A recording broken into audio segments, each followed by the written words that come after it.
While you go about your business, we go about our business, and that is gathering the news. Stay up to date at CBC News Barbados on Facebook, Instagram, and Twitter. Get news update on radio throughout the day. And join us for the CBC News Night at 7 every night. CBC News team is on the job and bringing you the news. Calling all Socaholics! The highly anticipated Soca pop-up party of the season is back! Follow us to a different location every Friday night from 8 p.m. from May 10th to June 14th for the Barbados Lottery White Oak Rum 98.1 The One Soca Stop Pop-Up Party. We bring you the music and giveaways, and you bring the vibes and the action. There is a saying, you can find a Bajan anywhere. Are you a Bajan living abroad? Or do you know of one who has migrated to another country? Well, we at Mornin Barbados would love to have you or them on our Bajan Affair segment. Share your amazing stories, experiences, and how you have adapted to a new culture. Send us an email to morninbarbados@cbc.vb, and together we will travel the world.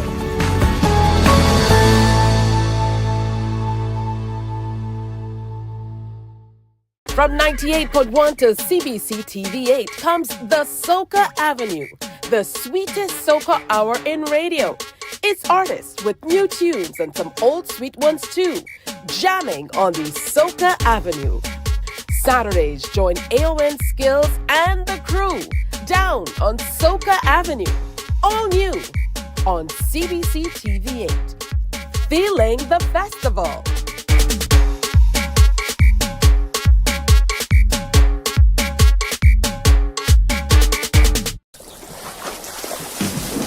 From the beautiful shores of the gem of the Caribbean, Barbados, home of the amazing Harrison's Cave, the tantalizing Oystins Bay Garden, our historic garrison, the indigenous road tennis, and the friendliest people in the world. We are 94.7 FM, the ultimate Bajan experience. You know, he was saying, Thornhill, we can sell out the stadium, you know. That's not early you making sport. You can be half in here. Only then to turn up the Saturday morning at the stadium to do the broadcast. The funny stadium, as we were saying now in the local parlance, burst. Overflowing to the point where then you had to get extra seating on the velodrome, the cycle track. Golden Glory, celebrating our senior games, Tuesday at 8:03 p.m. on air and online. My friend, you don't plan to get it? Oh, Barbados. Hey, I'm KB Clean. Join me 6 a.m. until 10 a.m. right here at 94.7, the best and ultimate Bajan experience. My show is called Bajan to the Bone. Don't miss it, Bajan to the Bone. Weekdays right here and only here on 94.7.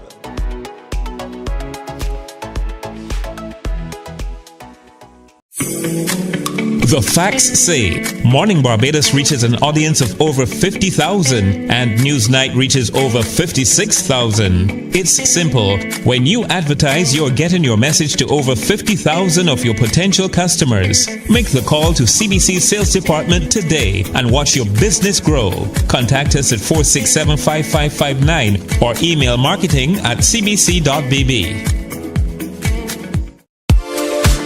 Do you look like your dad? Do people often say, use the spitting image of your father? That likeness could make your dad a winner in our CBC Mini-Me Father's Day contest.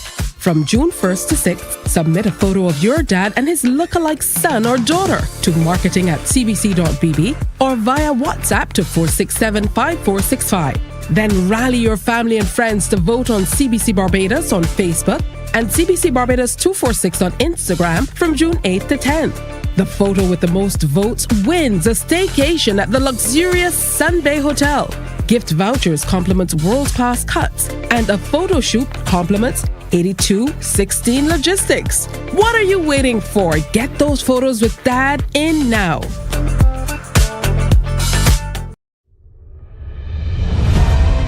The ultimate cricket showdown is coming to ESPN and MCTV has got you covered. The ICC Cricket World Cup 2024 is here on ESPN and MCTV. Tune into MCTV channels 302 and 308 and don't miss a single six, wicket or heart-pounding moment as top teams vie for the 2024 T20 World Cup. From June 1st to 29th, it's cricket you can't afford to miss. Tune into ESPN on... Wake up, wake up, wake up. Barbados, get up. Good morning. Good morning, Barbados. Good morning. Good morning to you. Good morning. Morning, morning, morning. Good morning to you. Good morning. Morning, Barbados. Good morning. Good morning to you. Good morning. Morning, Barbados. Good morning. Wake up, wake up, wake up. Morning to you. Good morning to you. It is Monday, June 10th, 2024. Welcome to another Morning Barbados presentation. I'm Tisha Hines. I'll be here with you until just around 8 o'clock this morning. Certainly hope you had a great weekend and are looking forward to a wonderful week ahead. We want to set that tone for you. So thanks so much for tuning in, especially to those of you who are online and who join us every single day to be a part of what we present. Now, speaking of what we're presenting, coming up today, we met two female Caribbean authors, one from Dominica and the other from Trinidad and Tobago. That's right, some time ago. Today, we're going to head back to TNT to get to meet another author and to Dominica as well. So they're going to be in and sharing with us. Plus, with the recently held inaugural Global Supply Chain Forum at the Lloyd Erskine Sandiford Center, held here in Bridgetown, Barbados, from May 21st to 24th, it put a spotlight really on the big topic and importance of trade, not only across the Caribbean, but certainly across the world. So we have a flashback video with Dr. Yaniv Remy, director of the Sridhar Ramphal Center for International Trade Law Policy and Services, which we think will serve us well in sharing how important that sector is and how we were able to kind of set the table for the agenda of what came upon that particular conference. Also, the Barbados Film and Television Association, they will be in. They're excited to announce a new partnership with the Jamaica Film and Television Association, marking a significant milestone in fostering exchanges and promoting regional cinema. So we'll tell you a great deal about that. And the National Primary Schools Triathlon Showcase will be held this week at the Garfield Sobers Gymnasium. So we have the swim coach and the National Sports Council, and he will be in to share more about that with us. Plus, a lot has been going on with the newly renovated Oystins Bay Gardens.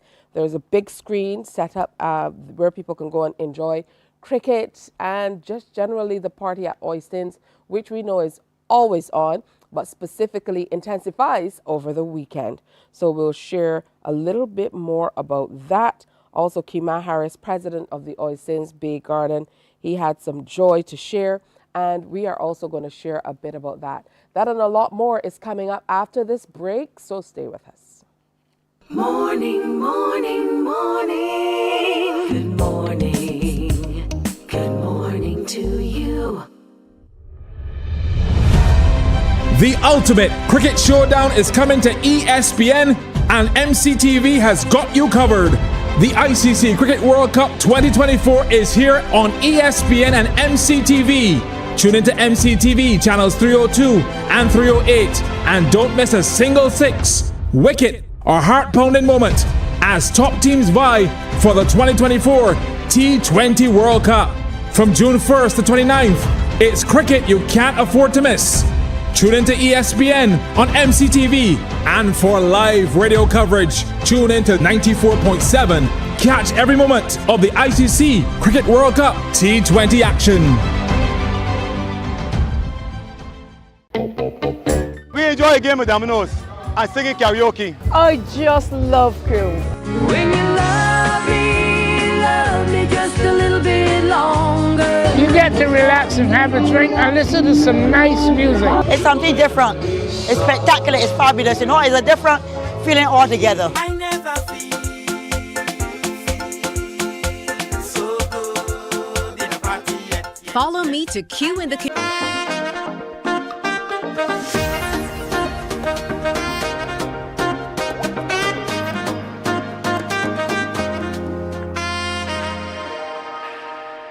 Welcome back to Morning Barbados. We wanted to start with what we love, books.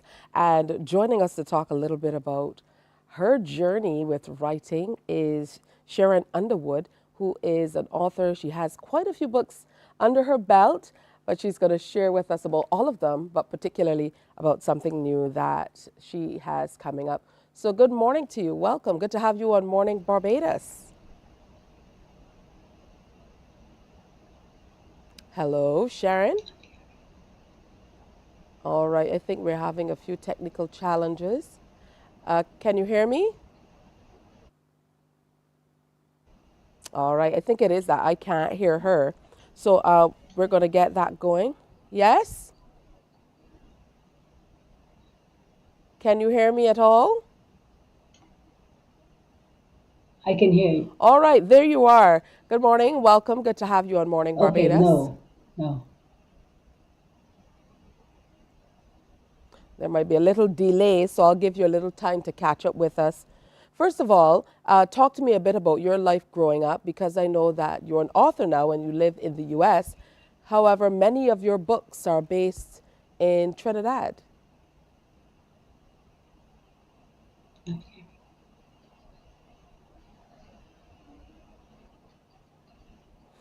All right, we're going to have to see if we can get those technical challenges shaped up. You know how it is on Monday mornings. Gremlins already. That's how it works out. But I know there was a lot happening this weekend while we get those technical challenges shaped up. I don't know. Many of you probably went out over the weekend to lots of the events that have been happening. So I certainly hope that you had an exciting time. You can get up for work this morning. You know, for those who went out to Elevate yesterday, a special good morning to you. I understand you had a good time. All right, let's see if the technical challenges have been smoothed over. And Sharon can hear me now. Are you there? Yes, I am. All right, good stuff. Welcome. Good morning to you. Good morning. All right, so you grew up in Trinidad. You now live in the U.S., but all of your books are kind of set in Trinidad and Tobago. So talk to us a little bit about your upbringing and how impactful it has been on your life, such that all that you've written is kind of based there. Well, it has been extremely impactful because I haven't forgotten my childhood or my upbringing there at all whatsoever. I do visit often. I visit often. So, you know, I haven't had a long time, you know, in between visits. And when I got married, I moved to Ohio in the U.S. But it's just been my living, working adult life.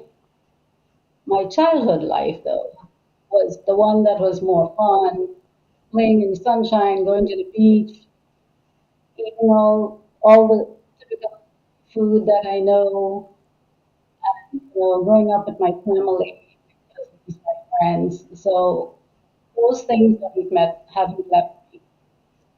So, but they provide so much color in the books that, you know, my imagination still goes to my childhood when I have to, you know, write my stories.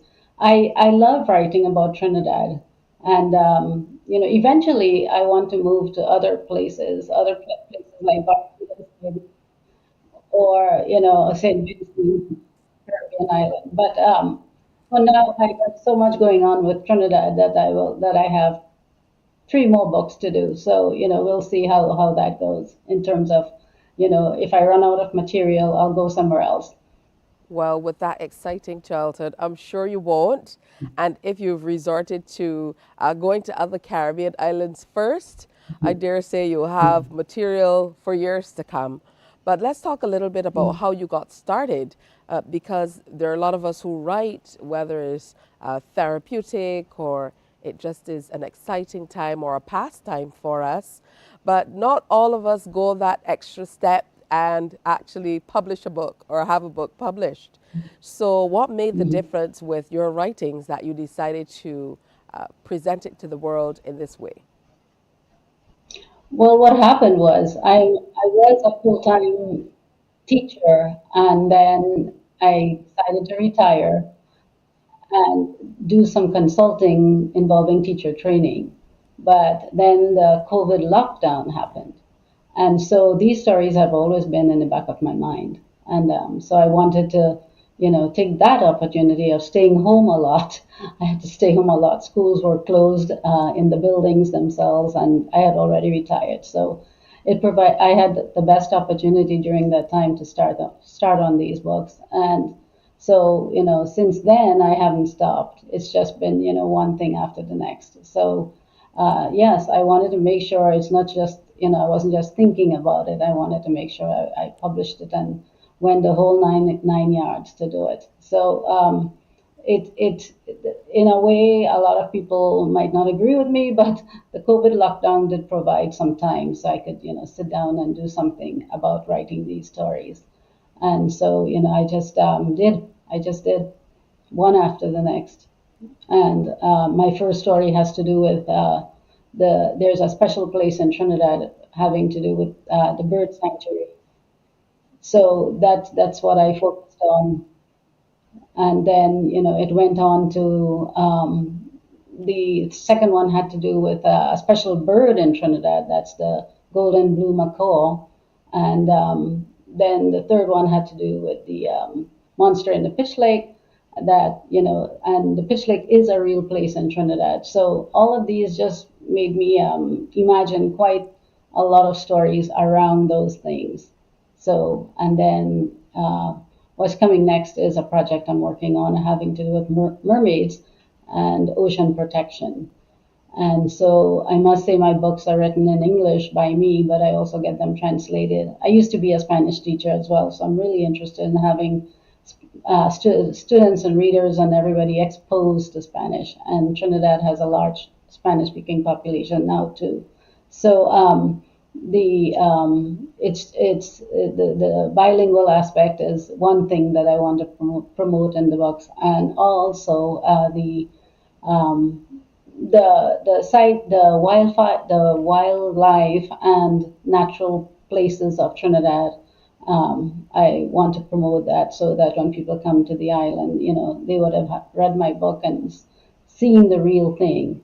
So it's just something I enjoy quite a bit, and the places that I mentioned already, all of them, I hope the message comes across to readers that they need to protect these special places, special wildlife, and things like that. So my message is about taking care of the environment. So when we go into the ocean protection thing with my next books, there is that too, because people need to take care of, the wildlife in the oceans, the fish, and whatnot. So and also not throw trash in there, and just different things. So that's my maybe subtle or not so subtle message in those books.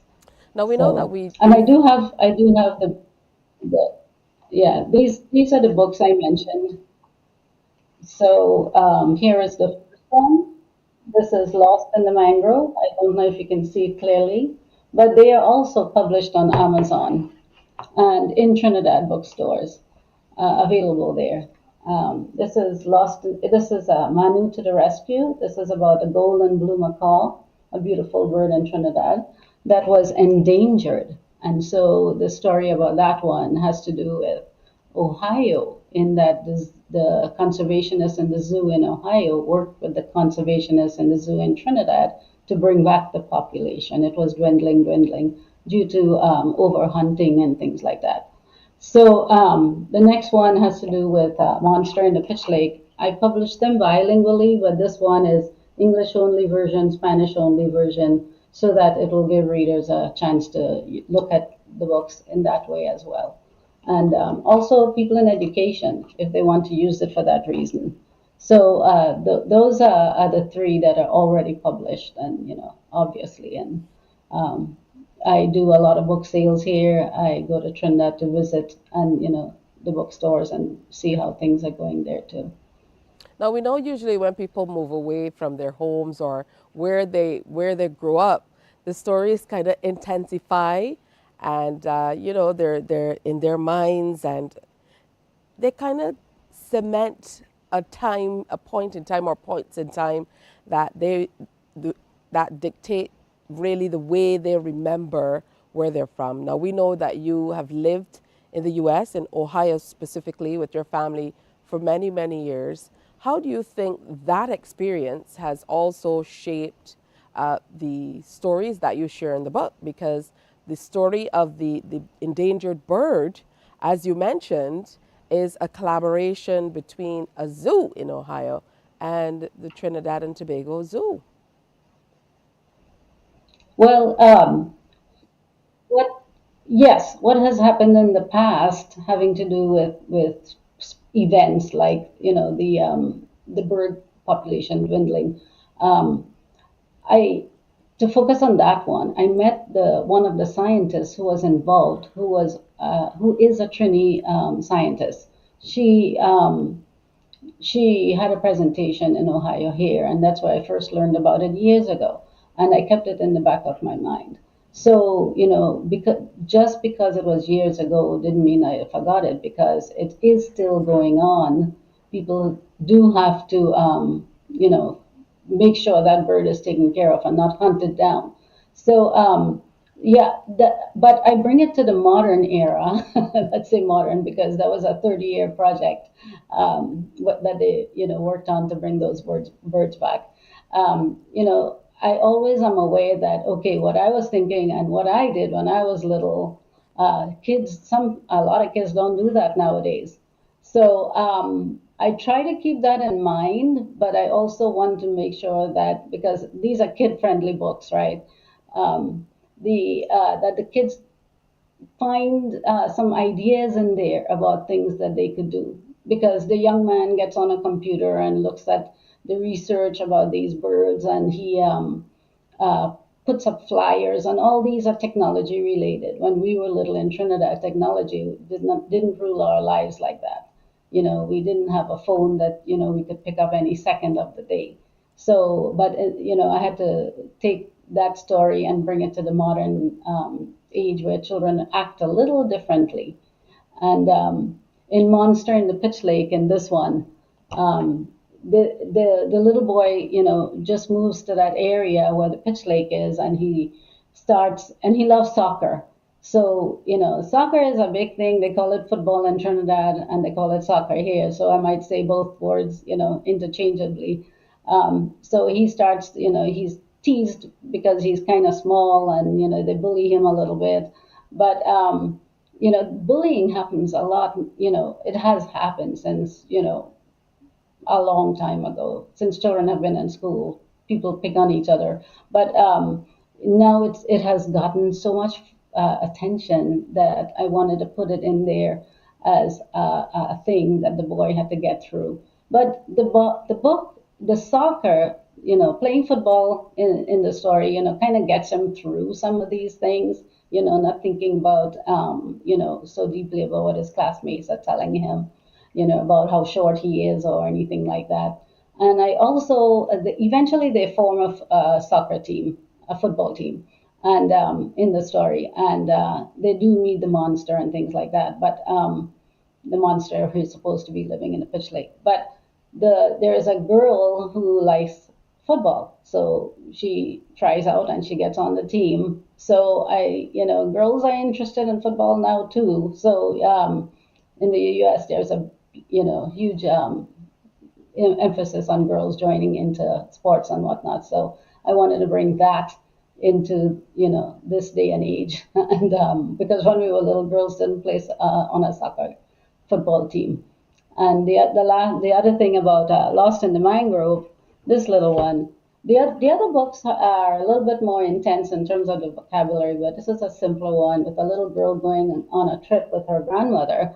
And it actually was a longer story, but I edited it out because I did want to get in into too dark and deep for a young reader. So she Okay. just goes on the trip.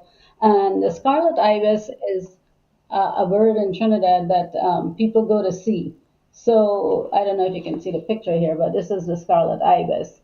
And it's a fantastic looking bird. It comes to rest in the trees every day. They go out in the morning, come back in the evening. So it's a sight to see, and the tours go for that. Take people go join in. All right, so there's And lots to see so and do, and of course, you're sharing some very interesting and relevant, some current themes in the book, and sharing about your nation, your love for your nation, and the wonderful stories from your childhood and imagination as well. So I want to thank you, Sharon Underwood, for sharing with us, and we most certainly will look forward to reading your books and look forward to what else you'll be bringing to share more about our neighboring TNT. absolutely, thank you for having me. All right, wonderful stuff. So make sure you check out those books, Lost in the Mangrove, Manu to the Rescue, and The Monster in the Pitch Lake. Which one are you thinking that you want to read first? I think the one about the monster in the Pitch Lake is one that kind of piques my interest, even just with the title. So again, thank you so much for sharing with us on Morning Barbados. We most certainly look forward to hearing more from you. Coming up next, we're going to meet another author. This time, we journey to Dominica.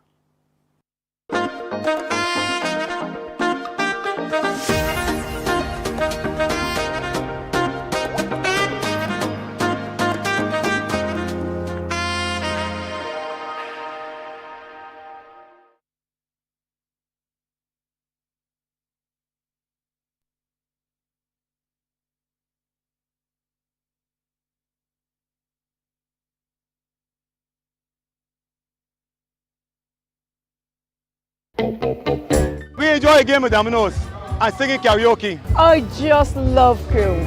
When you love me just a little bit longer. You get to relax and have a drink and listen to some nice music. It's something different. It's spectacular. It's fabulous. You know, it's a different feeling altogether. I never feel so good in a party yet. Follow me to Q in the Community this Thursday. So good in a party yet. You know why? While you go about your business, we go about our business, and that is gathering the news. Stay up to date at CBC News Barbados on Facebook, Instagram, and Twitter. Get news update on radio throughout the day. And join us for the CBC News Night at 7 every night. CBC News team is on the job and bringing you the news.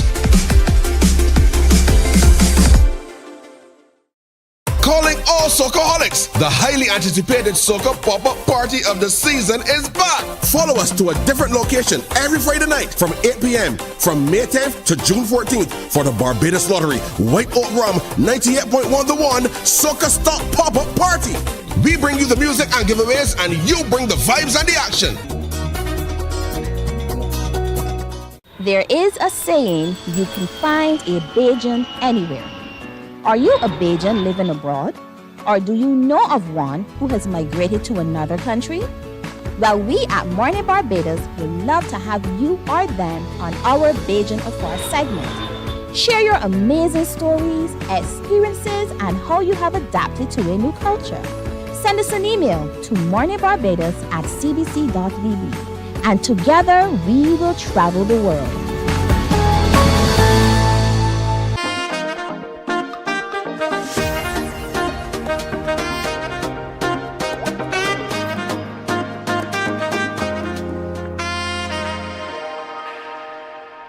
Welcome back to Morning Barbados. Today we started by taking a look at several books and authors from down the region.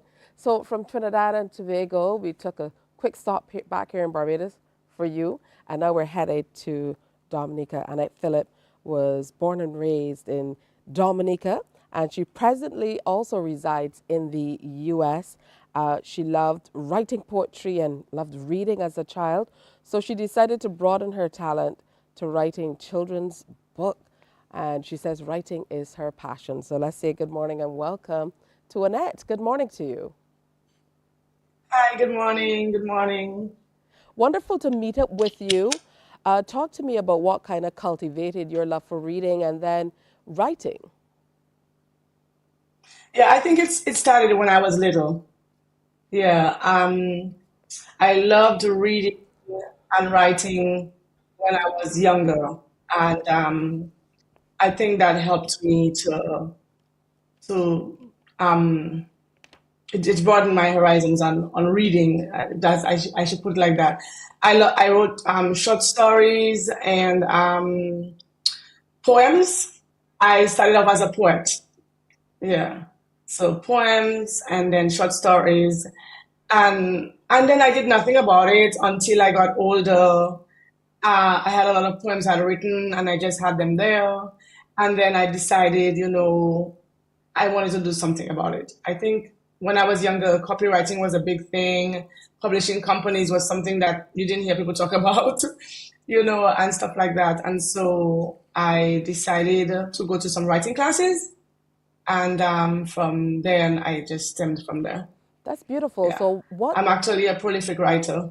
Oh, good stuff. So what settled your mind on writing for a younger demographic? So I am a nanny / babysitter, and I was at a workshop, honestly, for nannies, and we had to do a fable. I think at the time I wasn't thinking children's book. I was just thinking of writing stuff. And we had to do a fable, and from there, I remembered the fable actually was from an experience I had on the job with a six-year-old at the time. And I spoke to the teacher and I said, I want to extend on it, make it more interesting. And I said, oh my gosh, I could do a children's book, And so I decided to just extend on the fable. And I made it into a children's book. And I knew this guy already. He has his own company. He's an illustrator. And I spoke to him about it. And I said to him, you know what? I want to do a children's book. And then he was like, let's go for it. And then, and he told me the process and all that. Yeah. So as you mentioned, you've done short stories, you've done poetry. I see that you've also worked on a novel. So tell me what makes the difference in terms of you sharing these stories and how you determine where what goes. Sorry, could you repeat again? Talk to me about the different lengths. So some of your work is, you have poems, you have short stories, there's also a novel. So what dictates how the stories play out? Yeah, I don't know. I just like to write. I love to write. Like I said, poetry is my first passion. So I had poems already. I think going to the writing classes and the workshop that I did, and I did courses also. I did a creative writing course, and I'm doing another one right now, how to write a novel. I think all of them just made me want to just extend on my writing all different ways. And I realized, in one of my writing workshops, there was a woman that was writing a novel at the time, and I remember she was telling us that, and I was like, oh my God, could I do a novel? Like, when you hear about novels, a lot of writing, and it feels like you're a writer when you write a novel. So I was like, oh my God, I want to be like that, and then I just said I'm gonna go for it. Yeah, and I did. And I wrote my novel in a year. It took me a year to write my novel. Wow, Yeah, what was the 100,000 words. What was the difference in your approach, writing poetry or short stories as compared to writing that novel? Outside of the fact that it maybe took you a little bit longer, was the approach to writing a little different, and your inspiration as well? Yeah.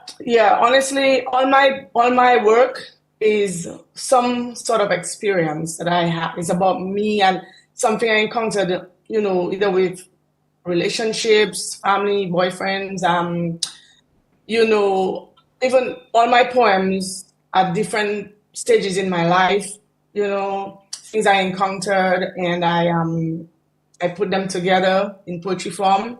The novel actually is about me, you know, is the first 25 years of my life and what I went through. And so I just put it out there. I just started writing all these experiences I remembered growing up within that period of time. Yeah, and the children's book is also about experiences I've had. Like the first one is based on a true story, Sammy's Curious Adventure, where this kid I was taking care of, he found a lighter in the park. And the second one is about bullying, which is something a lot of people experience. I wasn't bullied as a kid. Surprisingly, I was bullied as a young adult. When I say bullied, I don't mean physical. I mean, you have friends when you're 19, 20 something, and they want to tell you how to live your life and stuff like that. And that to me is bullying, emotional bullying, you know, mental bullying. And so all my books are some sort of experience in my life. Yeah. Now I see that you are representing for Dominica with your earrings, of course. So having grown up there, talk to us about the place Dominica holds in your writing. Yeah, so I don't even know because my writing is really here in the States that I transformed and I extended on my writing. But when I was little, I was very good in English. I hated math, but English I loved. And they had something called dictation, it was like a summary or essay. I was very good at that. And I loved reading. I loved reading a lot. And I had a friend of mine, she was my neighbor, her dad worked in a bookstore, and he would get books for her, and she'd borrow me the books, and I would read it, and then my mother would buy me books as well. So I would read a lot.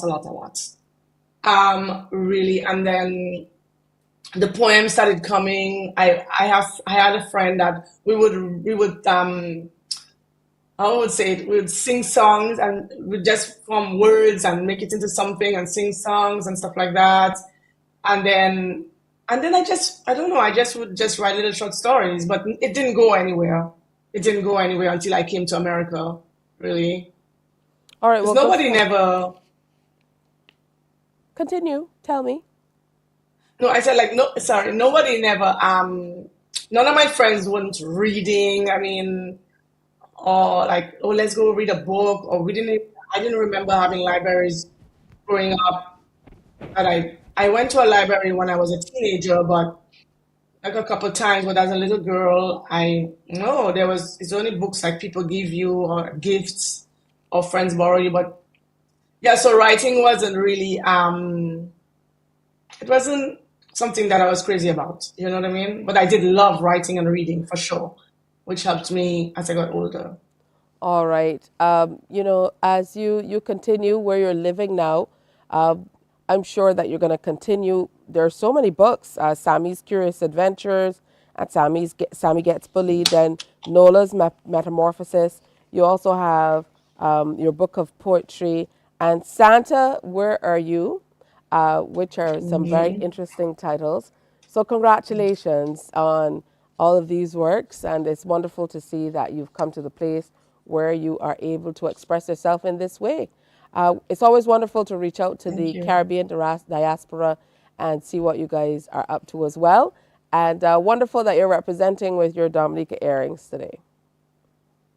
Yeah, thank you. I just finished doing a Dominican expo, a really big expo on Saturday. We had that, and so I got the earrings especially for this. Wonderful. Yeah. So I felt like, let me represent this morning, you know. Not very coordinated, but... All right, well, all the best. Thank you so much for checking in with us, particularly this early. Yeah, thank you for having me. All right, so make sure you check her out. Again, checking in across the diaspora, not only for Barbadians, but Caribbean people doing fantastic things all across the globe. So make sure you look out for Annette Phillip, author, and she's from Dominica and sharing some very interesting stories with very relevant themes. Time for another break. When we come back, we're talking film and video and the industry here in Barbados and how they're pairing with another Caribbean country, Jamaica. That's next.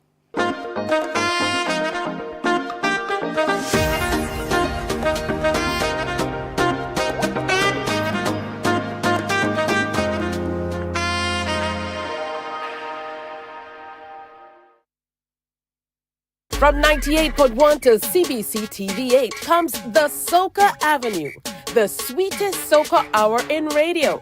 It's artists with new tunes and some old sweet ones too, jamming on the Soca Avenue. Saturdays, join AON Skills and the crew down on Soca Avenue, all new on CBC TV8. Feeling the festival.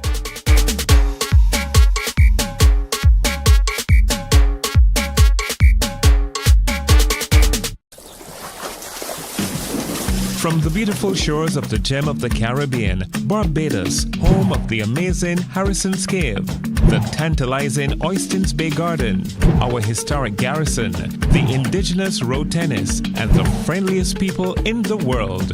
We are 94.7 FM, the ultimate Bajan experience. You know, he was saying, Thornhill, we can sell out the stadium, you know. That's my area you making sport. You can be half in here. Only then to turn up the Saturday morning at the stadium to do the broadcast. The funny stadium, as we were saying now in the local parlance, burst. Overflowing to the point where then you had to get extra seating on the velodrome, the cycle track. A Golden Glory celebrating our senior games Tuesday at 8:03 p.m. on air and online. My friend, you don't plan to get it. Good morning. Good morning to you. We want to start with a familiar face and welcome Dr. Janice Remy, who's director of the Sridath Ramphal Center for International Trade Law Policy and Services. And she's no stranger, like I mentioned, she's been here before. We think it's important for us to look at trade in a broad context, but specifically we'd like to talk too about where the rubber meets the road, you know, what it means for us here in the region. And on a day like today, people go about their business. But if something happens like 2020 did, you know, how does that impact us in real terms? So good morning to you and welcome back. Thank you, Tisha. Great to see you again. Looking lovely again, as usual. And you, thank you so much. Good to see you. Now, happy Easter, I guess, would be would be the greeting. So Yes, the importance of trade. Yes. Let's first lay that on the table. A lot of the times we take for granted that we can go into the supermarket and there are a lot of imported products there and we could just take something up and run with it. But we don't consider all the other factors that come into play for us to be able to get these products and access the services that we do. No, absolutely. I think trade, there's a legacy of the word trade that people usually associate it, not necessarily with a positive image. When you think of trade, often you think of the World Trade Organization, and a lot of the narrative around the World Trade Organization is that it hasn't been kind to smaller economies, that there's this big case involving the United States and Antigua and Barbuda from the early 2000s where the Antigua and Barbuda won this gambling case, but the United States has not to date sort of complied with the obligations to fix its measures or its laws.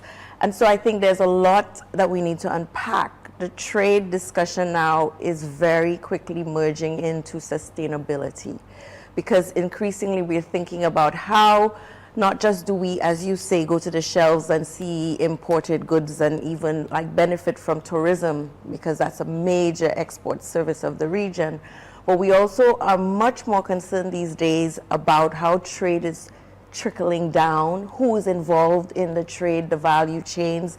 Are women getting greater opportunities to be part of that as e-commerce? We think also about sustainable services. So in the Caribbean, agricultural services, are we utilizing methods of farming that don't do an injustice to the environment? How is trade impacting these greenhouse gas emissions? How do we ensure that we are more climate friendly when we think about production methods? And if you just turn on the television, look at this big fiasco we had in the Baltimore port. When a ship is impacted or impacts an infrastructure that way, who is impacted? How do we get the goods across the borders and on maritime shipping services? The Houthi rebels, how is that impacting the price of goods all the way in this part of the world? So I think people are becoming increasingly aware of how integral trade is to everyday living. And I think the climate agenda is making it really front and center, especially in our part of the world where we have to not just think about how we meet our climate goals under the UNFCCC and our climate obligations, but how do we become, and this is the challenge but the opportunity, how do we utilize environmentally friendly ways of integrating our economies into the international global value chains? Absolutely, and that's quite a mouthful, but it kind of summarizes everything that's going on right now, as you mentioned, from the Red Sea all the way through to what's even happening in the Panama Canal. Exactly. In the Suez Canal as well. Seemingly things are happening all at once. So it's difficult not to really have an eye on trade. At the same time, here in the region, we're hearing a lot about South-to-South relationships. We're seeing a lot.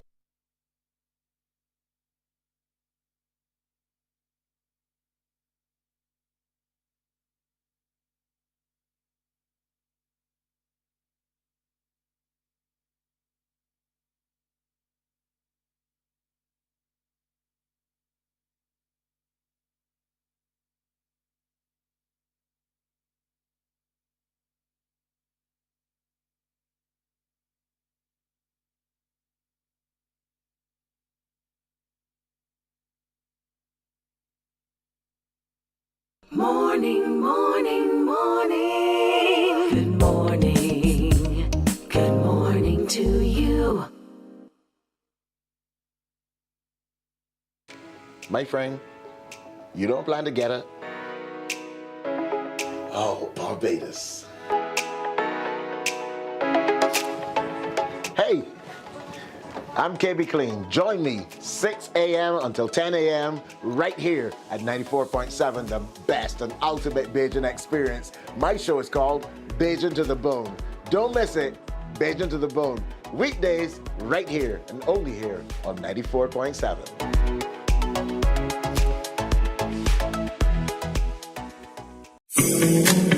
The facts say Morning Barbados reaches an audience of over 50,000 and Newsnight reaches over 56,000. It's simple. When you advertise, you're getting your message to over 50,000 of your potential customers. Make the call to CBC Sales Department today and watch your business grow. Contact us at 467-5559 or email marketing@cbc.bb. Do you look like your dad?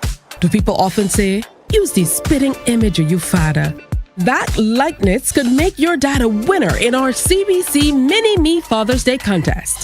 From June 1st to 6th, submit a photo of your dad and his lookalike son or daughter to marketing@cbc.bb or via WhatsApp to 467-5465. Then rally your family and friends to vote on CBC Barbados on Facebook and CBC Barbados 246 on Instagram from June 8th to 10th. The photo with the most votes wins a staycation at the luxurious Sun Bay Hotel. Gift vouchers compliments World Class Cuts, and a photo shoot compliments 8216 Logistics. What are you waiting for? Get those photos with... Do you look like your dad? Do people often say, use the spitting image of your father? That likeness could make your dad a winner in our CBC Mini-Me Father's Day contest. From June 1st to 6th, submit a photo of your dad and his lookalike son or daughter to marketing@cbc.bb or via WhatsApp to 467-5465. Then rally your family and friends to vote on CBC Barbados on Facebook and CBC Barbados 246 on Instagram from June 8th to 10th. The photo with the most votes wins a staycation at the luxurious Sun Bay Hotel. Gift vouchers compliments world-class cuts, and a photo shoot compliments 8216 Logistics. What are you waiting for? Get those photos with Dad in now. Morning, morning, morning. Good morning. Good morning to you. I love Cropover. Cropover, the festival we love. Bajan culture, it runs so deep. And we love Cropover. You know this festival so sweet. It completely, we could party and jam all week. Cause we love Cropover. This time of year, no, we don't sleep. And the country don't know. 50 girls, so sweet. Can't forget, so sweet. A doom there, so sweet. Long on the highway, so sweet. Soca 5.0, so sweet. One strings on the road, so sweet. Vendors cooking, so sweet. Masqueraders looking, so sweet. Celebrating 50 years of greatness, embracing what we have. Our history is amazing. I say that with confidence. Plenty unfamiliar faces, and the faces that we love. People of different kind of races, enjoying the ambience. We celebrating we culture. The new man nice, the festival nice. We might as well fit together. The new man nice, the festival nice. Bajan culture, it runs so deep. And we love Cropover. You know this festival so sweet. It completely, we could party and jam all week. Cause we love Cropover. This time of year, no, we don't sleep. And the country don't know. We got the crop, so sweet. Junior Monarch, so sweet. For them money, so sweet. Bridgetown Market, so sweet. Go up the Butwood, so sweet. The drinks and the music, so sweet. Life's going to be so sweet. Pandemonium will be so sweet. 166 square miles. Island under the sun. Gem of the Caribbean, the place nice. Come enjoy the fun. on the road is plenty flights we wait for. When the big truck coming down, look, man and woman on the same vibe. How they whining to the ground. We celebrating the culture. The new man nice, the festival nice. We might as well fit together. The new man nice, the festival nice. Cropover, the nicest thing. From June straight to August, I signing in there. It would be the wisest thing if you from foreign and you flying in here. The sweetest vibe with the sweetest people to know. And if you never been, then I go let you know. Okay. Bajan culture, it runs so deep. And we love Cropover. You know this festival so sweet. It completely, we could party and jam all week. Cause we love Cropover. This time of year, no, we don't sleep. And the country don't know. So sweet, so sweet, so sweet.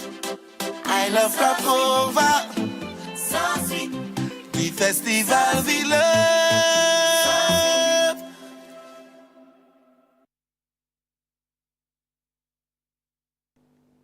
It's 7 o'clock, time for an update of the news. Good morning to you. I'm Tisha Hines. Officials are happy with the Broad Street Mall Marketplace held over the weekend, which restricted much of the busy road to pedestrians only. The move has caused some reflection on past suggestions that Broad Street should only accommodate foot traffic, similar to Swan Street. Minister of Energy and Business Senator Lisa Cummins was asked whether such a move was being considered. For many administrations, there has always been a conversation around pedestrianization of Broad Street and of Bridgetown more generally, and the Chamber of Commerce has had quite a bit to say in terms of revitalizing Bridgetown. So this is perhaps an important move today to see just how Broad Street could function if it was pedestrianized, as we have made it into a space today, a Broad Street Mall on the outside of Broad Street, not inside the stores, but in the streets with small businesses. I think we've been very happy with what we've seen. Now, the marketplace provided entrepreneurs with an opportunity to meet new and potential customers, both from Barbados and abroad. Senator Cummins says they're working to ensure visitors who purchase locally made products can continue to do so when they return home. A visitor to the island came and she says, I need something for my hair. my hair is frizzy and is not used to the heat. I need something for my hair. And the young lady who was there was able to talk her through the science of what she needed. She said, well, what about some hair oil? And she said, no, maybe that's going to be a bit too heavy for your hair. What about this? And she gave her something else. And she says, talked her through how to use it. That's what we're talking about, linking the sectors and relationships. And you know what's important too, and this is something that has been inbuilt into the future of the project, being able to have repeat orders. Someone visits the island, sees the product, they like it, they buy it, they take it home, it's gone. How do I get that product again? So the export relationship is very much inbuilt into what we're doing here, and that's what we're going to be doing with Export Barbados as well. Several local sectors are seeing large wins through new partnerships with Africa. The revelation from Chief Executive Officer of Export Barbados, Mark Hill. Our Wendy Burke reports. The Center of Plant Medicine has been a pivotal development in the relationship between Barbados and the African continent. Chief Executive Officer of Export Barbados, BIDC, Mark Hill, refers to it as a big win.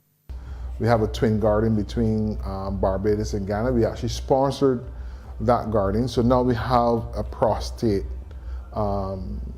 supplement that is on the market that came out of that relationship that men in Barbados are currently using to help manage their prostate health and stuff like that.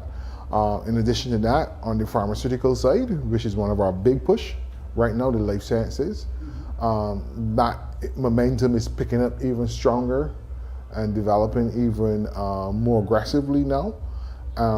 And that is coming through our Rwanda's FDA, Food and Drug Association. Mr. Hill says over the last 36 months, there have been solid collaboration. A number of Barbadian businesses have visited the continent to offer training in areas which are now emerging in Africa, such as the spa market, food and beverage, and tourism. We sent mixologists, because we had shipped a container of Cockspur, the local rums, Wabisco products, and Clayton's Cola Tonic. So those products were shipped up, and then we sent behind them persons to do training to the African bartenders on how to use Barbadian products to make cocktails and mocktails and stuff like that. So what we have seen is that relationship just continue to grow. We got good distributorship relationship, and then the export relationship was that Ghana, the tradespeople there, then sent us the essential oils that a lot of our nutraceutical people here, our beauty scientists need to make their soaps and their creams and stuff. We actually got a whole shipment container of that sent. So there's a definite trade and exchange that is taking place between the continent and Barbados. The raw materials for the products are being acquired at a cost-effective rate, which is a win-win for both regions. Thanks so much, Wendy. An Anglican priest is calling for more tolerance for the LGBTQI+ community. According to Senator the Reverend Canon Dr. John Rogers, this is an issue requiring a global discussion, and the church has to be a part of that conversation. Reverend Rogers, rector and rural dean of the St. John Deanery at the St. George Parish Church, says there's also been much public outcry about gay pride parades. However, he says it's the church's position not to judge, but to meet people where they are. Many people will shout out, but look at what is happening in the Muslim world. They do not tolerate this nonsense. This is foolishness. Can you guess which country in the world is second for gender reassignment surgery? Bangkok, Thailand is number 1. Can you guess what is number 2? The Islamic Republic of Iran. It is not East versus West or West versus East, as some would like to paint it for political and cultural reasons. It is that the world is dealing with something that is affecting humanity and affecting human families.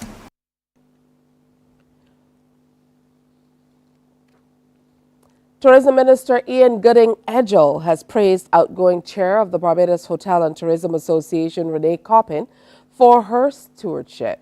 He He showered the accolades at the Gallagher Barbados Hotel and Tourism Association, or BHTA's 2024 Tourism Awards Gala Dinner. Let me first of all extend my deepest gratitude and heartfelt thanks to you for your stewardship over the past 2 years, maybe 2.5 years.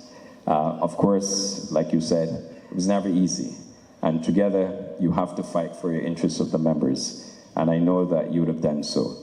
But together, I must say that we've worked well to achieve a lot in this island. And we could not have built the industry we're in without, of course, the support of the Barbados Hotel and Tourism Association, and certainly without your leadership.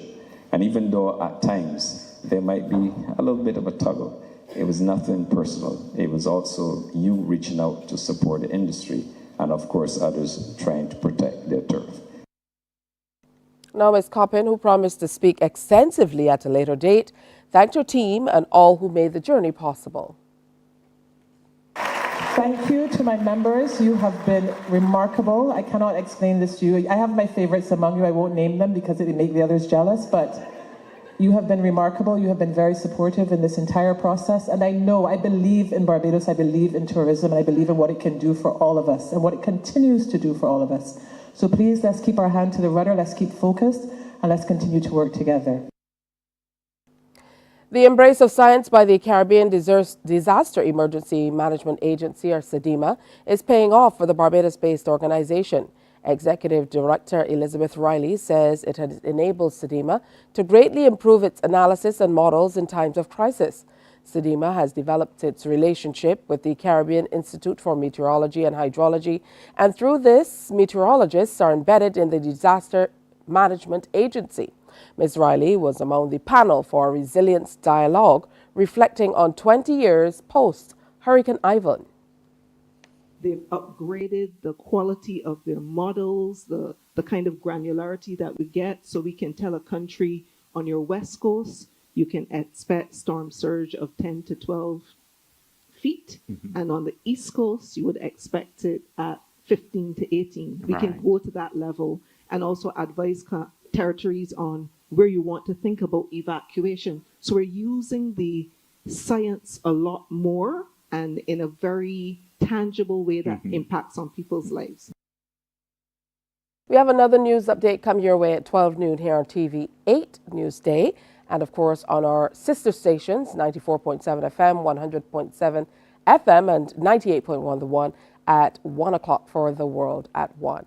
Coverage of cricket can be found on 94.7 FM as we continue covering the ICC Cricket World Cup, and through our sister service on MCTV.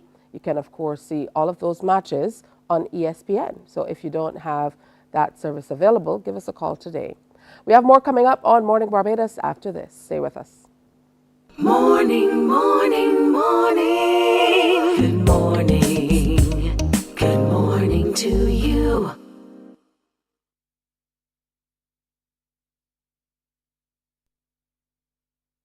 From 98.1 to CBC TV 8 comes the Soca Avenue, the sweetest soca hour in radio. It's artists with new tunes and some old sweet ones too, jamming on the Soca Avenue. Saturdays, join AON Skills and the crew down on Soca Avenue, all new on CBC TV 8. Feeling the festival.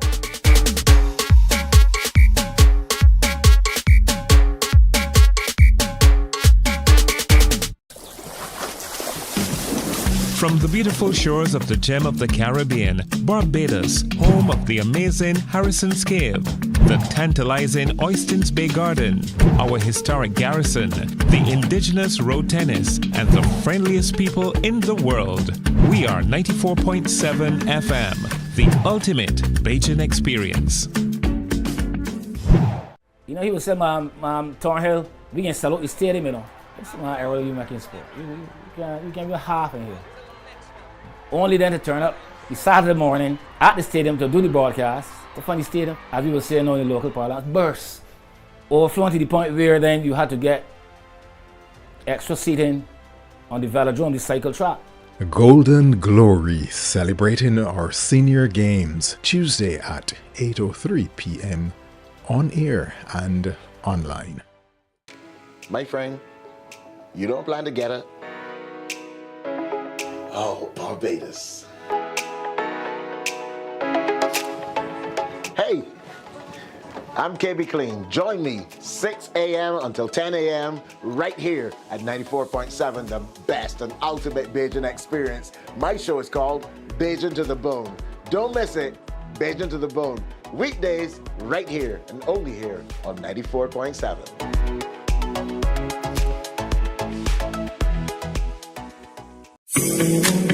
The facts say Morning Barbados reaches an audience of over 50,000 and Newsnight reaches over 56,000. It's simple. When you advertise, you're getting your message to over 50,000 of your potential customers. Make the call to CBC Sales Department today and watch your Morning, morning, morning. Good morning. Good morning to you. To you on this beautiful Monday morning. We must apologize. We have been having some technical challenges, as the gremlins do often on Monday mornings. You know how it goes. But it's wonderful to have a familiar face and a not so familiar face joining me now on Morning Barbados to talk about a very important industry that's building day by day here in Barbados. Jamal Slocum is no stranger to CBC, to Morning Barbados, and most certainly to the camera as president of the Barbados Film and Television Association, BFTA. Good morning. Welcome. Good morning. Thank you for having me back home at CBC. Welcome back. Always welcome. And joining us is the CEO of the Barbados Film and Television Association, Benjamin Henry. Good to meet you and good to have you here. Good to meet you. Good morning. It's certainly a pleasure to be here today. Wonderful. Let me start with you, Jamal. You've been a part of the association moving into a second term. Correct. At this point in time, so congratulations on that. Let's talk a little bit about the BFTA and the work that you're charged with doing here in Barbados and indeed down the region. Yeah, most definitely. We've been here for 15 years now.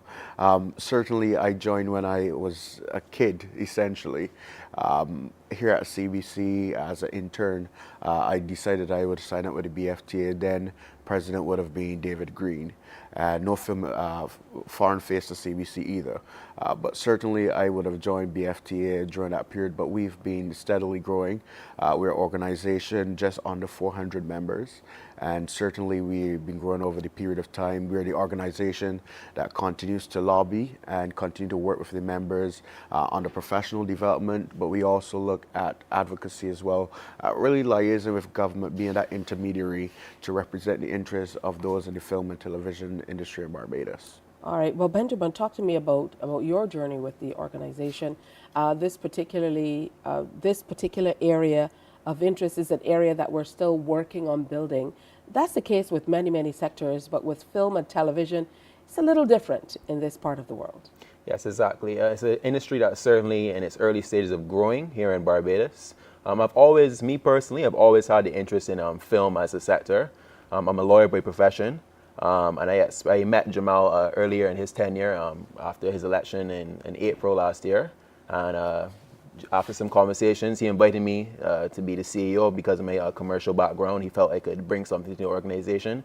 And it's certainly been an incredible journey so far. The organization is in a really interesting phase of its development and growth in its importance. And we hope to continue to aid the development of film here in Barbados. Let's talk about some of the things that you saw more or less as an outsider.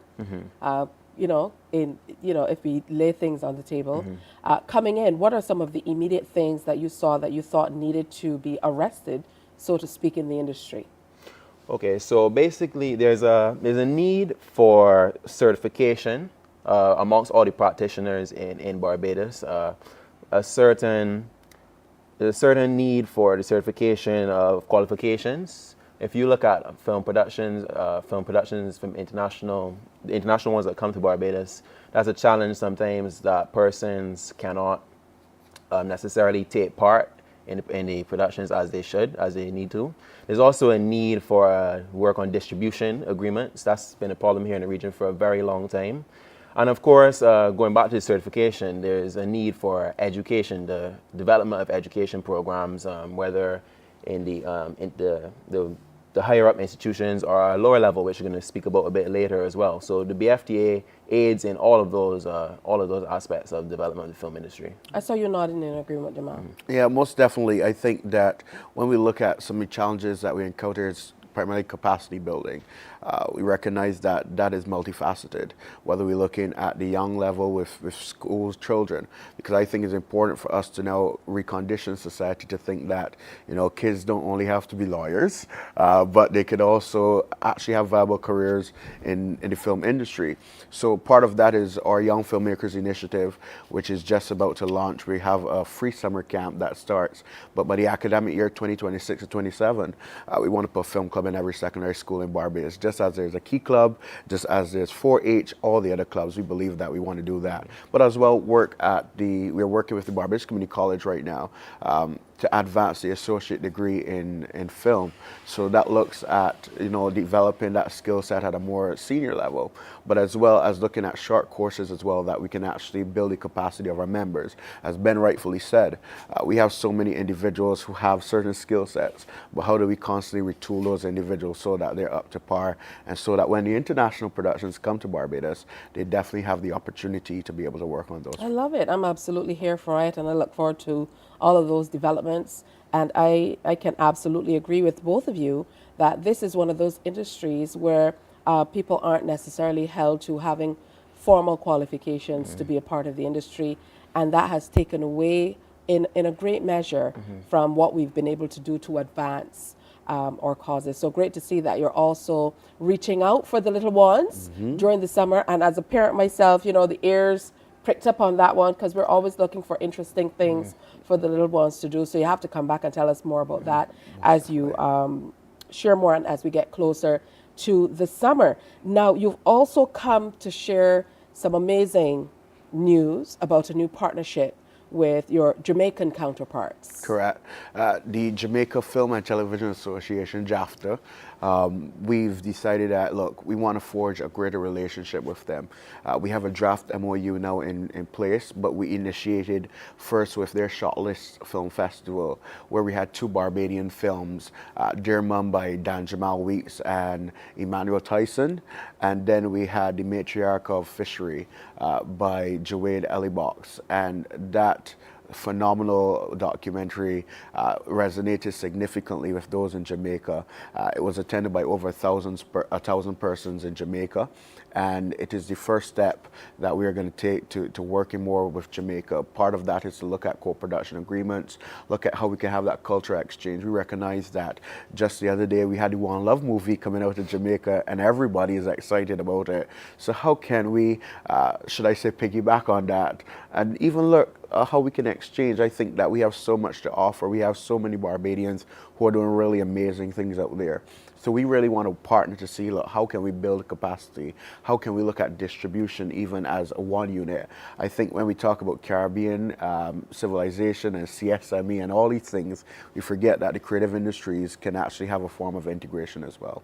And the truth is, continuing on what you said, distribution, just being able to share across the region is a major step for us.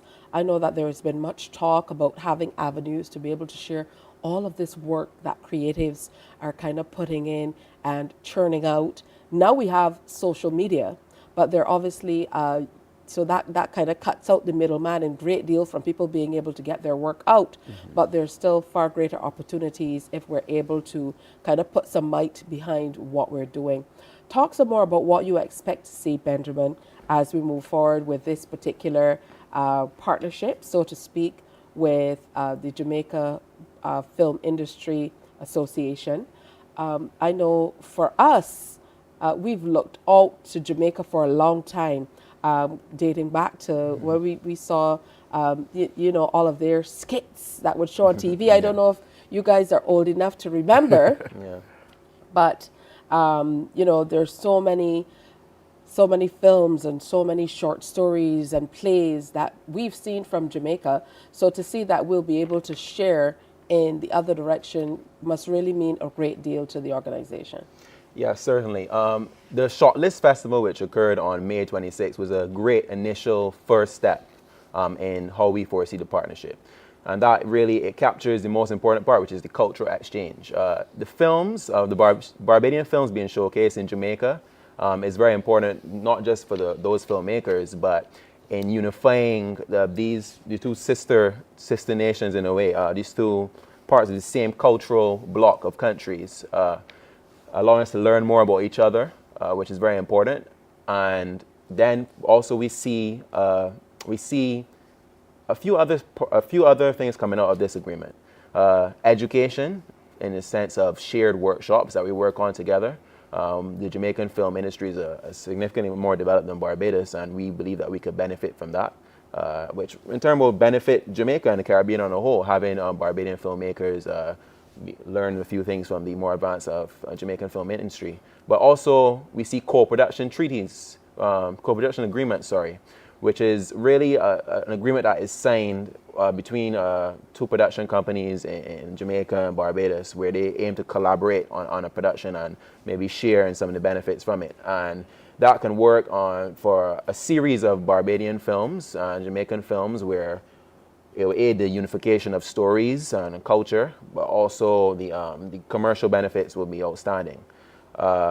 And basically, we have some more ambitious ideas in terms of having a regional festival where we maybe show more Barbadian films and more Jamaican films, make it that the main focus. But we see really great things coming from this agreement. Absolutely, I can see that too.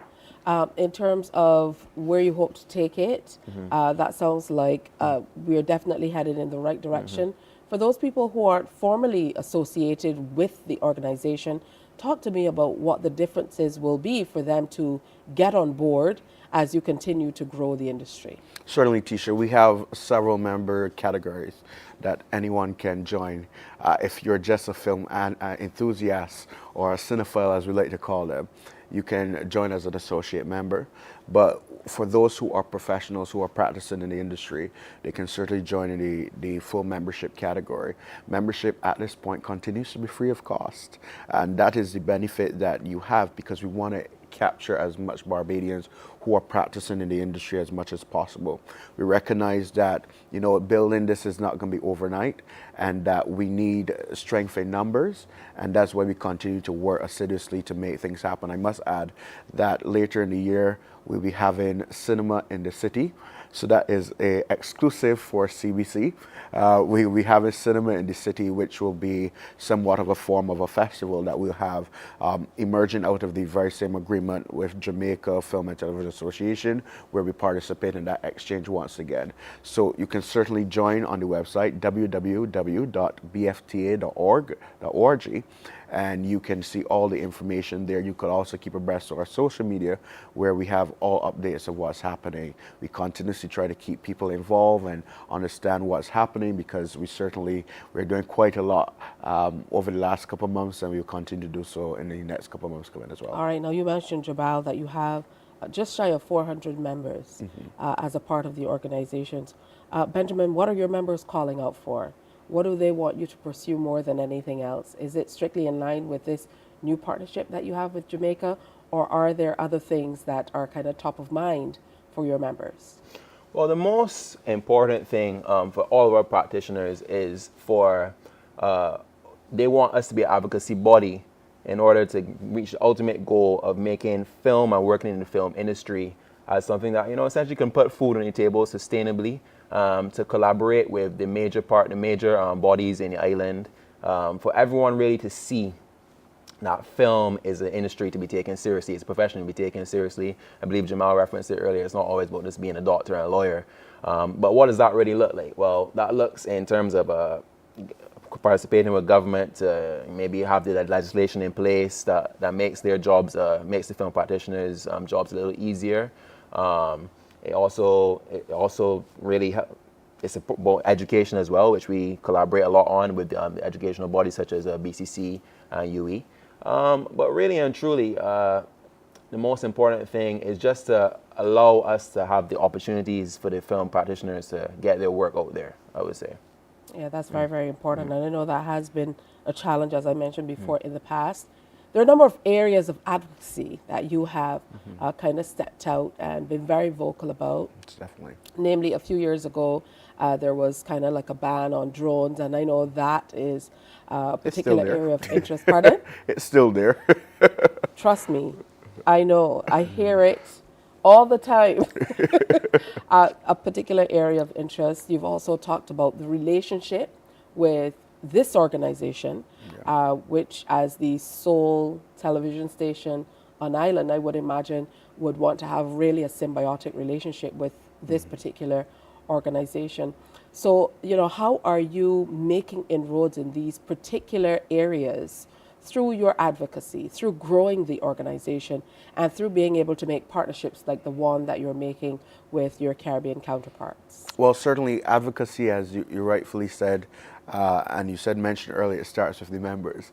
So we be assiduously working, entering into CBC more to get all of the staff on board to be members of the association. The reality is that you don't only have to be those in front of the cameras like yourself or behind the cameras, but the auxiliary staff at CBC as well do make up the function of the organization, and they're part of the television industry in Barbados as well.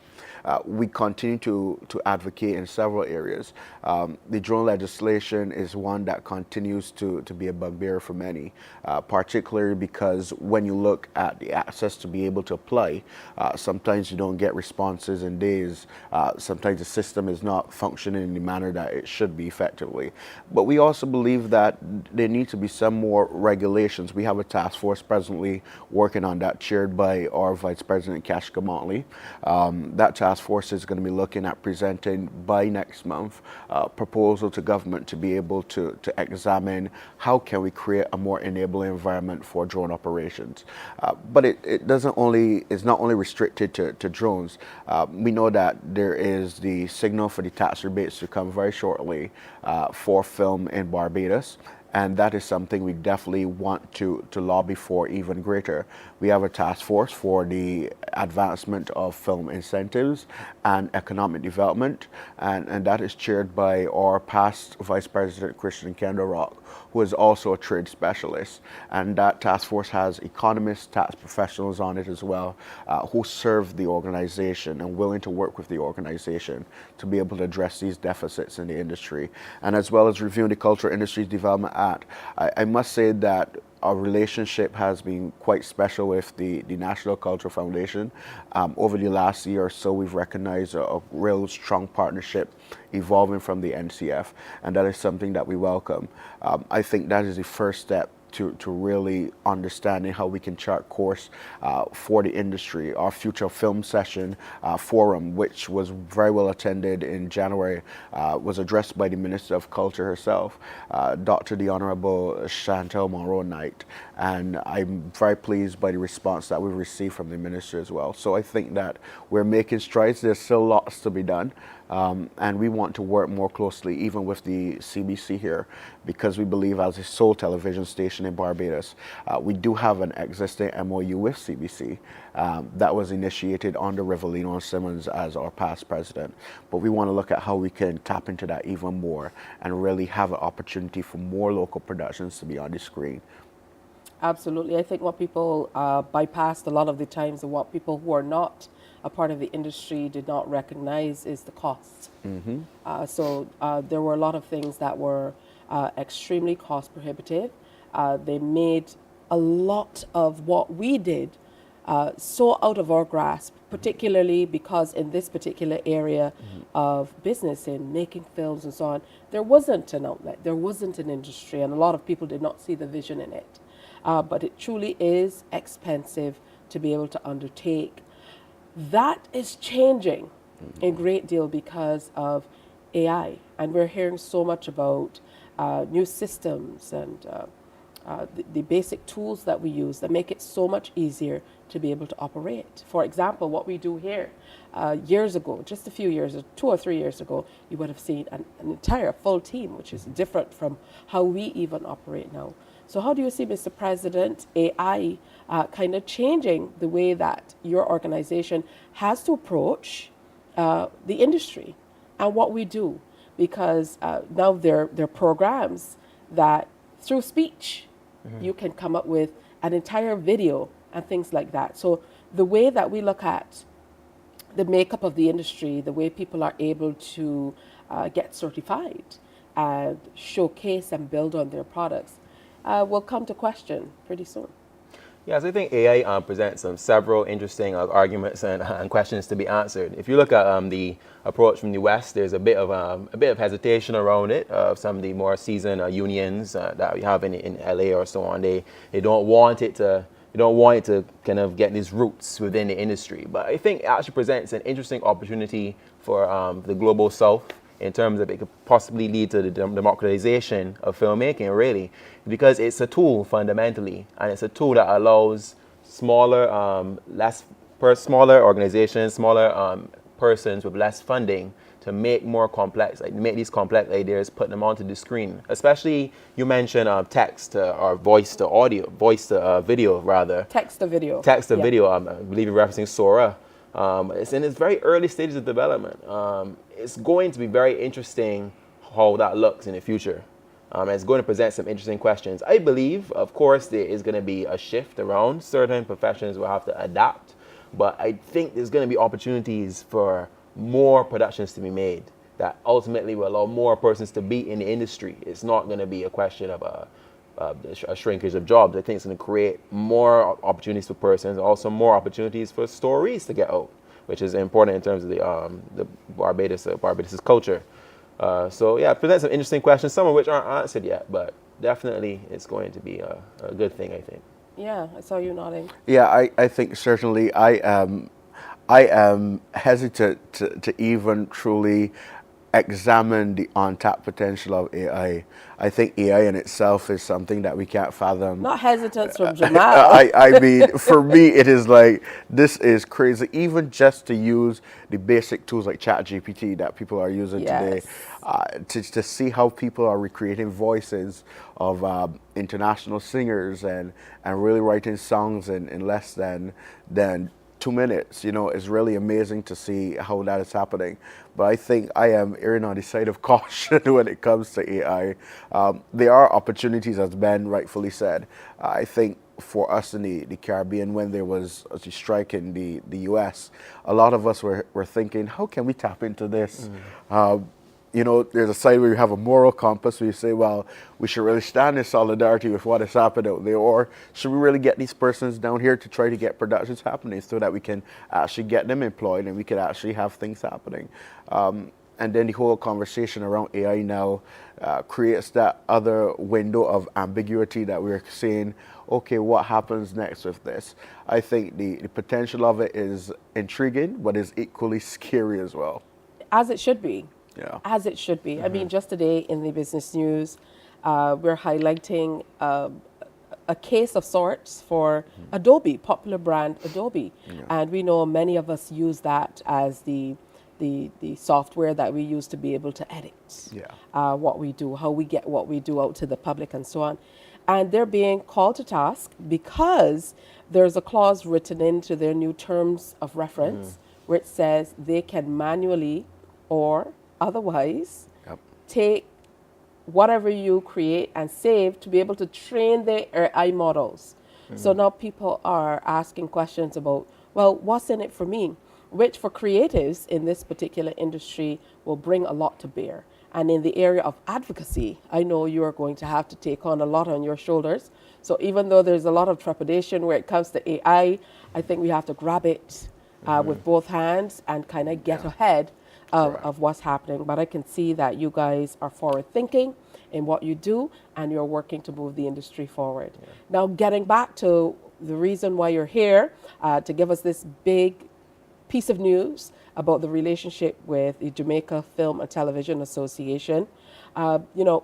When do things start happening? When are we going to get a chance to get our people going there and benefiting from their knowledge and experience, and vice versa? Well, Tisha, I think that's the question that everybody is asking. What happens next? Essentially, we want to formalize that relationship in a more dynamic way.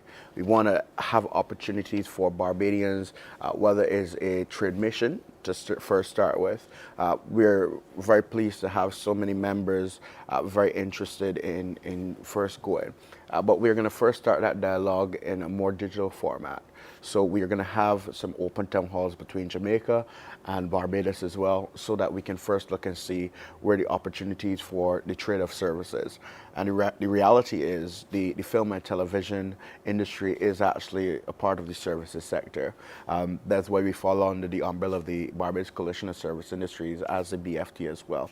So we're going to first start having those town halls to see what opportunities present, truly for the members to look at the untapped potential in both industries. Ben rightfully said, education is at the forefront of those discussions. Part of that is we recognize that Jamaica has loads of workshops happening. Those workshops cover the technical areas, whether those who are cinematographers, those who are gaffers, we have those who are grips, so there's quite a vast area. But there's also the side that comes pre-production. We know that there is somewhat a creative drought in Barbados when it comes to creating our own stories. And we know that Jamaica is years ahead when it comes to script writing. We have a shortage of script writers in Barbados. And we've seen that over and over and over again when individuals are trying to write scripts. They're most familiar with stage writing. So a lot of our actors as well are also trained for stage. So we have amazing theater actors in Barbados. I can call them off, hundreds of them. But now how do we get these individuals more familiar with acting for screen? So these are the conversations we're now starting to have with Jamaica as well, because part of that is that we're recognizing that they are years ahead. We recognize that over a period of time that Jamaicans have been creating content like crazy. But don't only think film, think music videos as well. Jamaica is known for putting out some of the best music videos you can see anywhere in the world. There are nuances of their culture in it. You see the Jamaica flag in it. You see their lifestyles, how they live. And we want to be able to see that more in our music videos. There is a relationship that exists between all the disciplines in the film industry when it comes to film. It is music, it is fashion as well. So even how do we integrate fashion designers? We have some amazing fashion designers in Barbados, but we're not seeing them using the film as an opportunity to showcase their work. Yes, they may say, okay, well, I'm going to use Instagram to promote my work. But when you look at Jamaican filmmakers or Jamaican artists, they're wearing local designers when they're in their music videos. You're seeing visual artists designing sets. When we look at Barbadian visual artists, they're not as involved. So we want to create that ecosystem, and we are looking at Jamaica to help us with that model. So that is the first step that we're actually taking, creating those town halls and looking at the deficits in our own industry and how can we replicate that. Part of the conversation is to really define the roles in the industry. I think over a period of time we see artists as one in one corner, we see singers in one corner, but we don't recognize that if we work more cohesively, that we can actually produce greater work and a higher level, a higher standard of work as well. So that is the first step that we're taking with Jamaica, to have those town halls. And the second step is obviously to be able to create those cultural exchanges. It doesn't only mean those on the screen, by actually having a film shown, a local Barbadian film shown in Jamaica or Jamaica film shown in Barbados. I think that defeats the purpose as just a short stop. We don't want to be so myopic in our approach. We want to be more forward thinking. And that is to have production agreements, as Ben mentioned, which will look at 70-30 relationships. So 70% in Barbados, 70% of the cast will be local, the cast and crew will be local, 30% will be Jamaica, and that's how co-production agreement looks like. But I also want to touch on distribution, which you mentioned earlier. From a more tangible perspective, we recognize that the only way that distribution is going to work is if we have the numbers to be able to push into the international market. We are in the process of launching our own commercial company, our commercial arm, Screen Barbados, which will be able to partner in a more wider sense with Jamaica as well. And we also are in discussions with the Dominican Republic, and the Dominican Republic's industry is years ahead of ours. So we want to bring all the players to the table now at this stage, not only those in Jamaica, which we have that working relationship with already, but we want to work with those in the DR as well, because we recognize that they've done hundreds of films. The Godfather was in the DR as well. And that is years ago. Yes, we had the Harry Belafonte film in Barbados shot at Farley Hill years ago, but I don't think we progressed since then. We've not had a major international film in Barbados since then. So that distribution agreement helps us to channel even a little further back to look at production and how we can actually use Barbados as a film destination.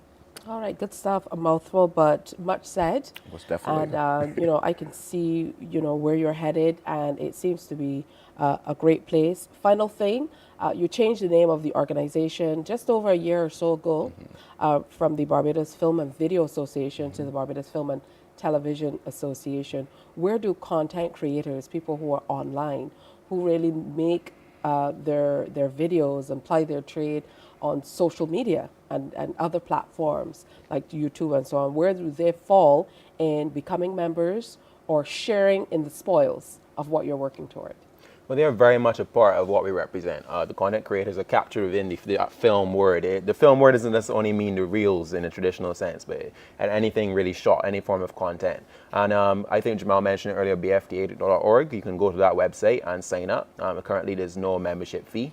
We represent everyone, and in terms of our advocacy with the government and other local authorities, we always represent those persons as well. I mean, even with our work, as was mentioned earlier, with the drone, against the drone ban, that is really, it's content creators, not only filmmakers, but content creators that would benefit from that as well. So very much so, they are a part of what we represent and what we stand for.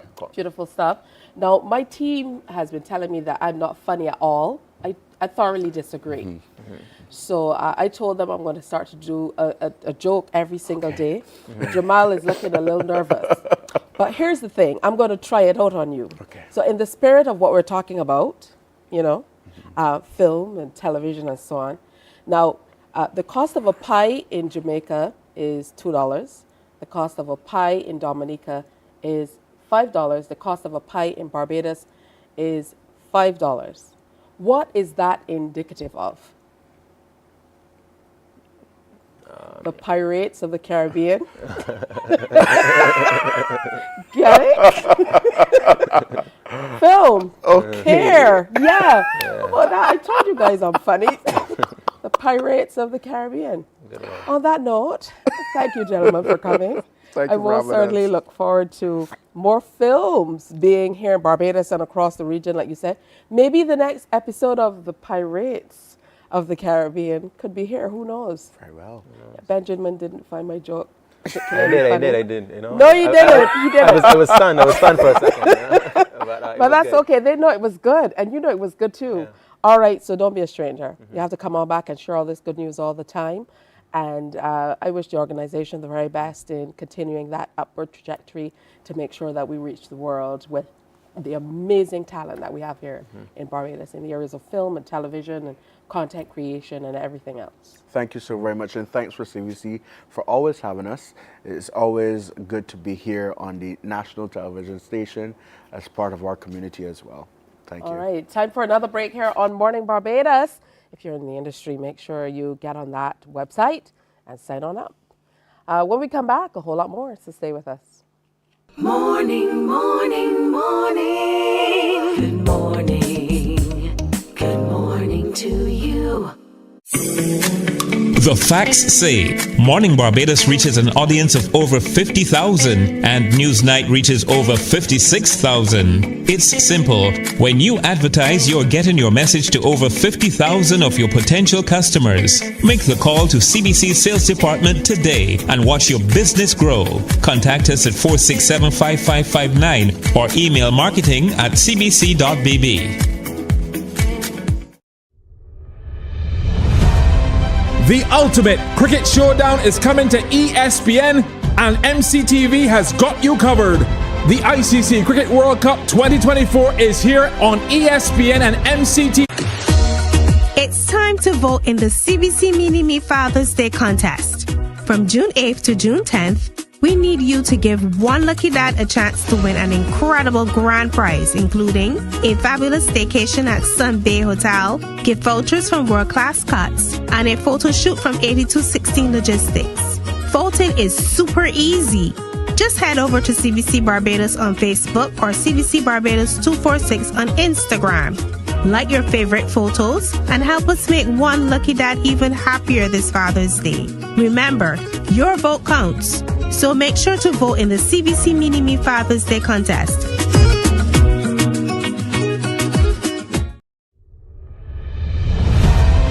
The ultimate cricket showdown is coming to ESPN, and MCTV has got you covered.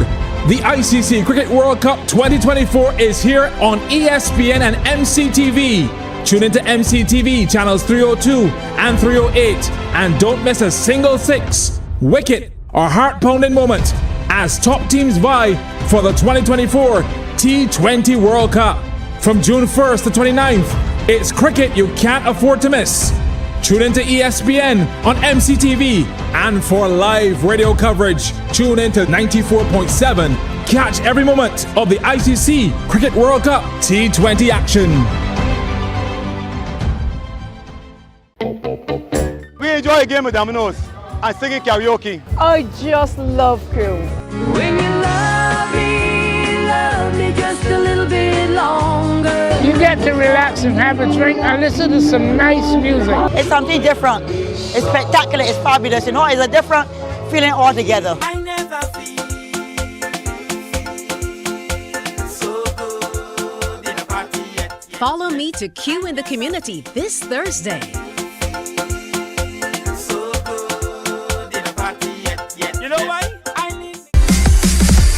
While you go about your business, we go about our business, and that is gathering the news. Stay up to date at CBC News Barbados on Facebook, Instagram, and Twitter. Get news update on radio throughout the day. And join us for the CBC News Night at 7 every night.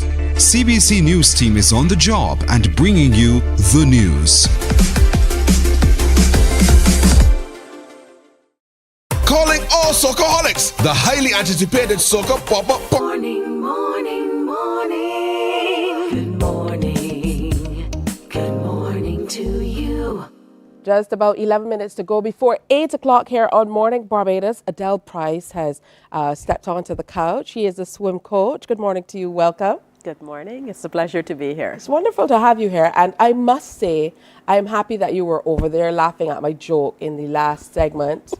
Because at least I had one person laughing at my joke. One person who thought it was funny, yes. So you came here to talk to us about the National Primary Schools Triathlon Showcase that's coming up on Wednesday of this week. Talk to me a little bit about that. I didn't even know that there were so many little ones who were being exposed to being triathletes. Well, it's a new initiative. The Triathlon Association is relatively small, and one of our mandates is to expose more people to the sport. I think well placed being part of the Triathlon Association and being a swim coach in the National Sports Council. So all year long, I had been talking to the Learn to Swim group about participating in triathlon. So when the opportunity presented itself, it was just an easy thing to say, you know, let's do this, and the children are all excited. All right, so how many students are we talking about, and what will this showcase entail? Okay, so because this is the first time, you know, we wanted to keep it relatively small. We have 9 schools. It's an invitational. We couldn't, you know, open it up to the entire primary school population. So we're working with 9 schools right now. We told everybody a maximum of 10 children. And so, excuse me. So some schools are bringing 10, and some schools are bringing about 6. So I anticipate we'll have anywhere between 70 and 90 children. Well, that's amazing stuff. That's wonderful to hear, particularly as we've heard from swim coaches that, there's kind of a fall off of the number of boys who are moving forward and competing with swimming. So this is bringing, more people, more students, younger people to bear, to be a part of swimming and the other sports that kind of emanate from that. Very interesting stuff. And 9 schools will be participating. How are they training? Is it a centralized type of training, or are they off training on their own at their various schools? Well, it's actually a very novice introduction. These are children who would have started a Learn to Swim program at the beginning of September, beginning of the school year. They come to the National Sports Council swim program, and some of them will just barely be able to make a 25-meter swim, which is just 1 lap across the pool. But the idea is to be able to complete the event. This showcase is not a competition, so for everybody, the win will be in finishing. That is beautiful. What do you hope to accomplish by putting on this event, or where do you hope it will go? How do you hope it will grow? And what are some of the things you hope will happen as a result? Okay. So triathlon for me, it's a wonderful environment to be in. It gives you the skills for more than one activity. Swimming is a foundational sport or activity. Running is a foundational activity. Cycling gives you balance and dexterity. So persons who participate in these activities have the skills to be fit for life. Not only in a competitive way, but generally as, just a leisure time activity. The triathlon community has a vibrant age group population consisting of people as young as me, some a little bit older, many younger, coming into the sport. So we want to grow the sport by exposing it to younger people. At this level, right now I've pitched the showcase at the class 3s and 4s, which will be like 9, 10, 11. And there's an opportunity for them as they're exposed now to be able to make it into the CRIFTA team and to represent Barbados at, national, regional, and any level going forward. All right, that's beautiful. How do we participate? Can members of the public come out? I know parents, you can't keep them away, will want to come out and see the showcase. Well, it's a school day and it's a work day, but certainly for persons who have the time, I know some parents have already told me from the time they recognized that this was going to happen, they put in for the day off. So many parents are going to be there supporting their triathletes, their budding triathletes. But certainly we encourage people to come out and just be aware of the sport, what it entails, and to support the young ones as they go forward. I can see this is going to be beautiful. Upwards of 70 students doing a showcase on and competing in a triathlon. I love that. It's going to be held in the environs of the Garfield Sobers Sports Complex. So just a note to the public, the area will be closed to vehicular traffic for that time because the children will they will swim in the pool, but then they will be riding and running just around that area. So you wouldn't be able to traverse the area with vehicles for at least 2 hours. We'll be closed and yes. Wow, and as far as the riding is concerned, the children had to come with their own bikes to be able to compete in this particular area, yes? Yes. So, and already I envision that we will have quite a variety of colors and shapes and sizes of bikes. But yes, we encourage them to bring their own bikes, bring their own helmets, because that's an important aspect. And then, just have fun on the day. Oh, that's beautiful. I want to thank you so much for sharing with us, Adele. I love the Learn to Swim program. And I think for children coming into the Learn to Swim program, if there are things to help them continue in the sport, that's what they do. They continue on. So it's wonderful that you're kind of introducing them to other aspects and other things they can do that are associated with the swimming. Yes, that's exactly my my goal in life. All right, good stuff. So it's coming up this Wednesday, June 12th, from 9:30 at the Garfield Sobers Gymnasium. Luckily, I'm going to be off air at 8 o'clock, so I will get a chance to go on over and see the little ones participating over there in that particular competition. Now we want to get in a little bit of social media buzz before we go.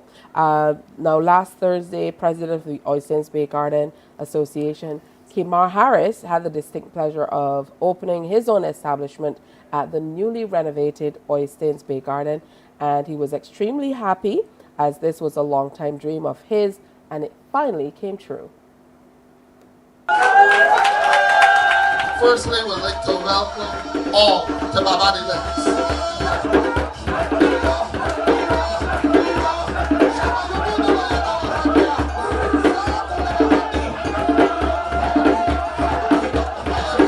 I said I would like to welcome all to Barbados Lakes. Origin of the name of Barbados Lakes.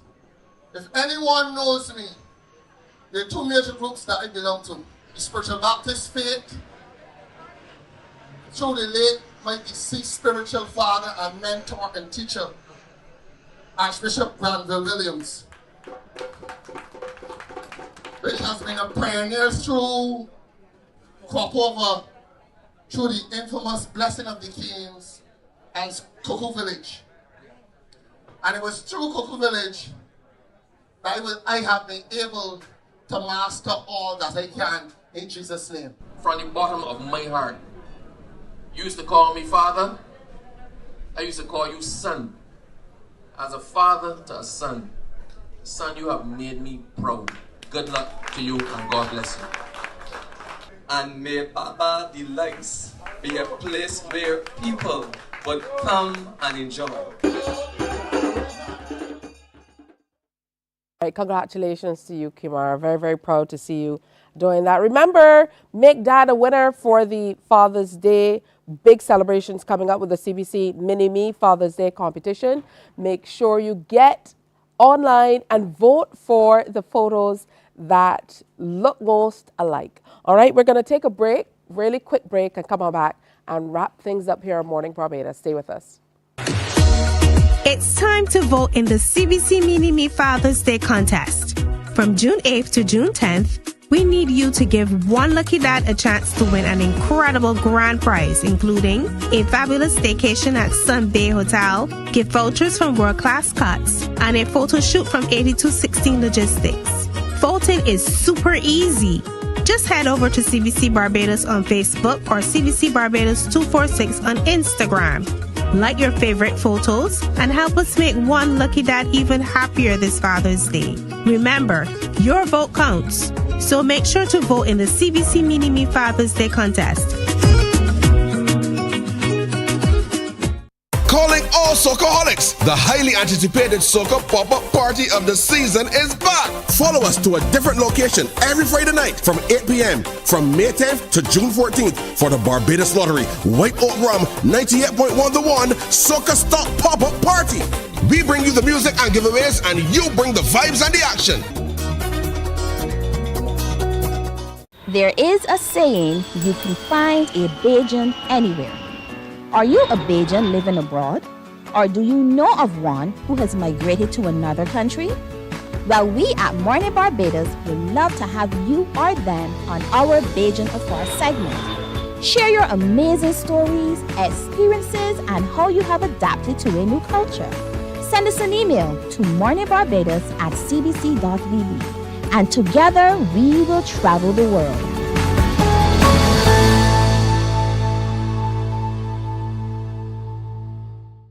From 98. Morning, morning. Good morning.